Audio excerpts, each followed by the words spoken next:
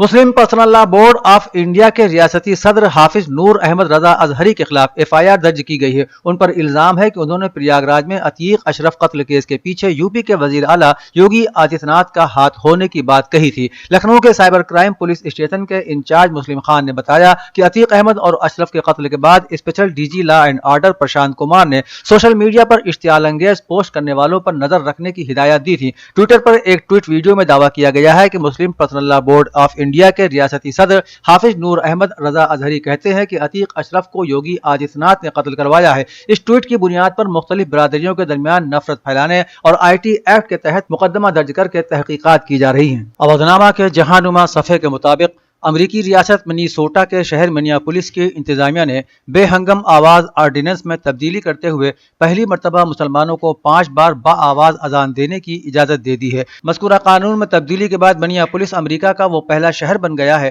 جہاں مسلمانوں کو 5 وقت لاؤڈ اسپیکر میں اذان دینے کی اجازت حاصل ہے۔ اس سے پہلے اسی شہر میں مسلمانوں کو صبح اور عشاء کی اذان کے علاوہ تمام اذانیں لاؤڈ اسپیکر پر دینے کی اجازت حاصل تھی، جبکہ بعض مرتبہ مسلمانوں کو رمضان المبارک میں 5 بار اذان دینے کی اجازت مل جاتی تھی۔ منیاپولس شہر کی حکومت نے بے ہنگم آواز آرڈیننس کو تبدیل کرتے ہوئے مسلمانوں کو پورے سال 5 وقت کی اذان لاؤڈ اسپیکر پر دینے کی اجازت دے دی ہے۔ سوڈان میں فوج اور پیراملٹری فورس کے درمیان 10 روز سے جاری خانہ جنگی میں آئندہ 3 روز تک کے لیے جنگ بندی کا اعلان کر دیا گیا۔ امریکی سیکرٹری خارجہ اینٹونی بلنکن نے جنگ بندی کے نفاذ سے کچھ دیر پہلے جاری ایک بیان میں کہا کہ سوڈان آرمڈ فورس یعنی ایس اے ایف اور rapid support forces R S F نے طویل مذاکرات کے بعد جنگ بندی پر اتفاق کر لیا۔ اس تنازع پر قابو پانے کے لیے پچھلی تمام کوششیں ناکام رہی تھیں، لیکن اب بالآخر دونوں فریقین نے اس بات کی تصدیق کر دی ہے کہ وہ 3 روز کی جنگ بندی پر راضی ہو گئے ہیں۔ آر ایس ایف کی جانب سے کی جانے والی ٹویٹ میں کہا گیا ہے کہ اس جنگ بندی کا مقصد